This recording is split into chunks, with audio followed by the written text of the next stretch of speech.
Hariam children, today we shall be discussing respiration in plants.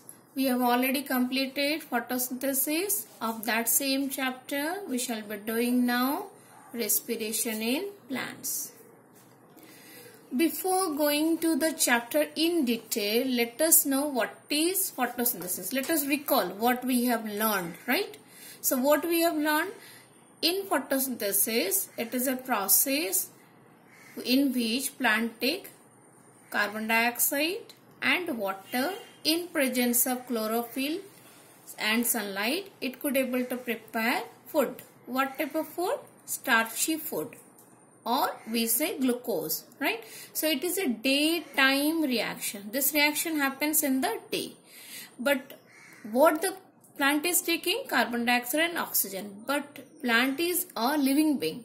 And as we know, every living being respire. Without respiration, it is very difficult for living being to survive. So, as it is a living being, it also need to do respiration. And for what to do? It need oxygen for respiration. So, respiration is a simultaneous process with photosynthesis. It doesn't mean that plant does only photosynthesis in the daytime. That means the plant is not doing respiration. No. Plant does respiration along with photosynthesis, right? So what it need? As normal living thing needs oxygen, it take oxygen and giving out carbon dioxide. So it is a general respiration, taking in oxygen and giving out carbon dioxide. But what the plant is doing? In taking in oxygen, the food, the glucose food is oxidized and the plant leaves out the carbon dioxide. Let us see in detail what happened actually. So you see this diagram. In photosynthesis, plant is taking carbon dioxide from the atmosphere and all minerals, water required from the soil and sunlight. Okay, in presence of chlorophyll, it could able to prepare the food, right? And oxygen is released out. Okay, you see the red mark, so it is oxygen is released out. But in other part, you see the plant is doing respiration. So what do we need? We need oxygen, right? Like we need oxygen, plant also need oxygen to respire. And during this respiration, plant need to do this process and taking in oxygen and giving out carbon dioxide, right? So during the time of giving out carbon dioxide, what it is taking? Oxygen, whatever the nutrient it is supplied to the plant, and plant is giving out carbon dioxide and produce energy. So what is this two experiments says us?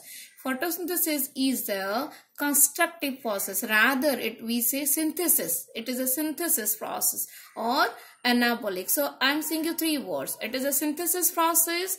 It is an anabolic process which produce the breaking food in your body, right? It is taking in food into the body. But whereas respiration is a catabolic process. Even though respiration give you energy, but it is a catabolic process. Why? Because glucose is break down to produce energy. Okay? And carbon dioxide is released. See this equation, because you need to know the equation, word equation and as well as chemical equation, both the equation. So carbon dioxide in presence of water and light energy, it takes light energy. In presence of chlorophyll, it could able to prepare glucose and oxygen. It's a balance equation, children. See 6 carbon dioxide plus 6 water in presence of light energy and chlorophyll, it prepare glucose molecule C6H12O6 and 6 molecule of oxygen, right?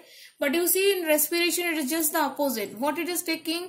It is taking the product of photosynthesis is the reactant of respiration. Are you getting?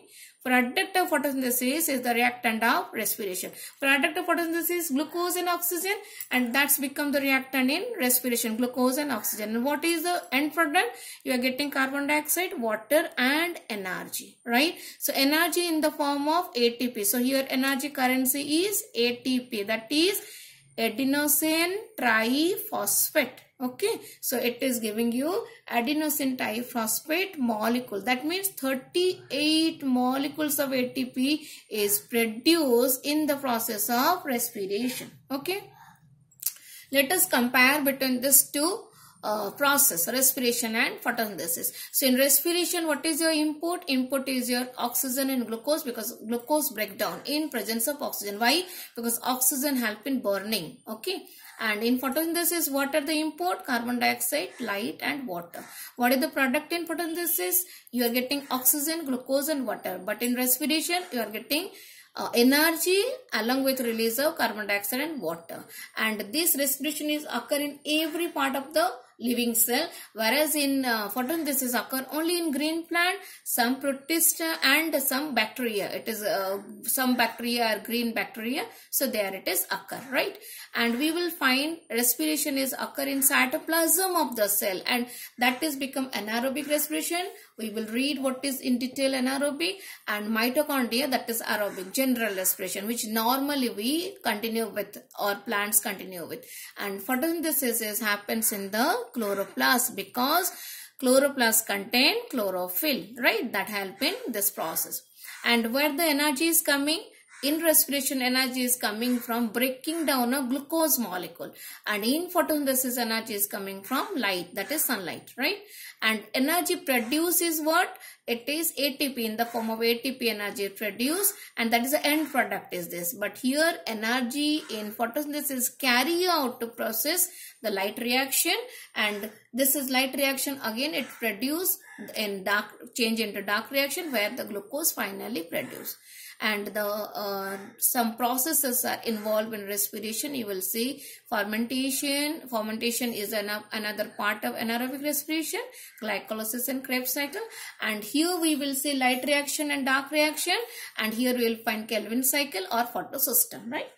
So we will see now this respiration, as we have been learned now, respiration is generally occur in cytoplasm and in mitochondria, right? So when we are talking about mitochondria, which is called as a powerhouse of the cell, then aerobic respiration occur in this mitochondria, right? So aerobic respiration which is occur in mitochondria, but anaerobic respiration which is occur in cytoplasm, that is anaerobic. What is that?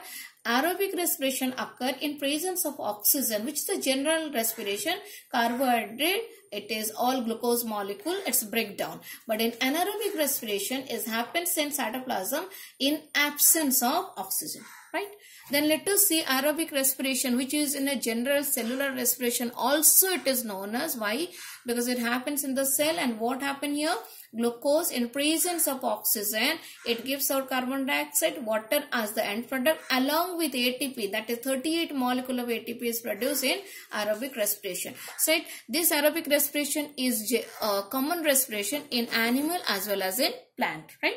So what is the end product you are seeing? Carbon dioxide, water and energy.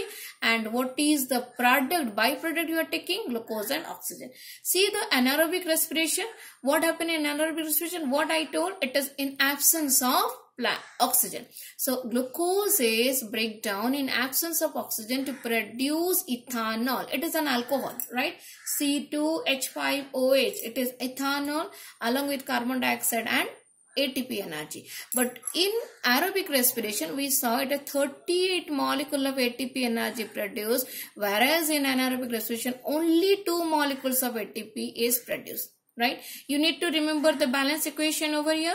So when glucose is breakdown, it gives 2 molecule of ethanol and or ethyl alcohol also we can remember, and 2 molecule of carbon dioxide and 2 molecule of energy. This reaction is also known as fermentation, right? This fermentation means in absence of oxygen, when bacterial reaction happens, then the fermentation occur, and that is an anaerobic process of respiration. Let us compare between 2 type of respiration, right? So in aerobic, presence of oxygen, anaerobic, absence of oxygen, and here the release carbon dioxide. It may release carbon dioxide or sometimes may not also, right? According to the condition, adverse condition. And what we are getting in aerobic, 38 molecule of ATP, whereas we in anaerobic we are getting 2 molecules of ATP. Here the process are glycolysis and Krebs cycle, and here general process happens in the cytoplasm of the cell. And most of the plant and animal is undergoes anaerobic respiration, aerobic respiration. Aerobic respiration is very common in plants and animal, whereas anaerobic respiration, it is happens in bacteria, in yeast cell, sometimes in our muscle cell, and and certain worms. We will find this type of respiration. We will see now, children. This is a simple experiment I wanted to explain you, and you see it is a very nice, which says that oxygen is required for respiration. Our aim of the experiment is oxygen is necessary for respiration. You see this first two picture. This a candle is burning. Candle burn means it is a cover jar. The jar is covered, right? So when the jar is covered, there is some space is there, and this space is occupied by air. So air contained with oxygen. So what amount of oxygen is present, that is taken by the candle, and the candle is burning. And as it is oxygen is there, candle is burning, and this mouse, right, it is surviving. You see it is alive. But the second case, what amount of oxygen was there, it is utilized by the candle, and now candle extinguished, right? And the time candle is extinguished shows that there is no oxygen and mouse is dead. Right, so it shows that oxygen is very much required for respiration. See this another phase of this experiment. We kept the same candle, mouse, but here is a plant is there, and you know plant also respire because it is a living being. So it take oxygen and give out carbon dioxide. Okay, and this carbon, it is utilized by this burning candle, and during that time the oxygen taking and carbon dioxide is utilized by the plant for photosynthesis, and whatever amount of oxygen is released, it is utilized by the animal. So it is an exchange of gas takes place between carbon dioxide and oxygen, and that allow the candle to burn as well as mouse to survive. Is it? So we will see another experiment. In our laboratory, we normally do this experiment. We see we have taken 3 test tube connected with the delivery tube, and in the first test tube, you see it is air enter, it is open, and we have taken sodium hydroxide. Purpose of taking sodium hydroxide is what? That it could able to absorb carbon dioxide. Okay. The second tube, what we have taken? We have taken lime water. So you know that when the lime water react with carbon dioxide, it turn milky. Okay, and third, we have also taken lime water. In the center, we have been taking a potted plant in polythene, and that jar, potted jar, also potted plant is covered with a jar and connected with the delivery tube to all the way, right? It is freely connected all the part. Now what happened? Air entered to the sodium hydroxide.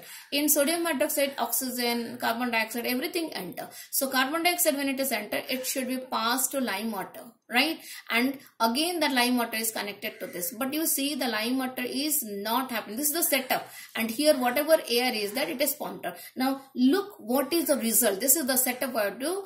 And aim of the experiment, what we see? The green plant release carbon dioxide. See the result.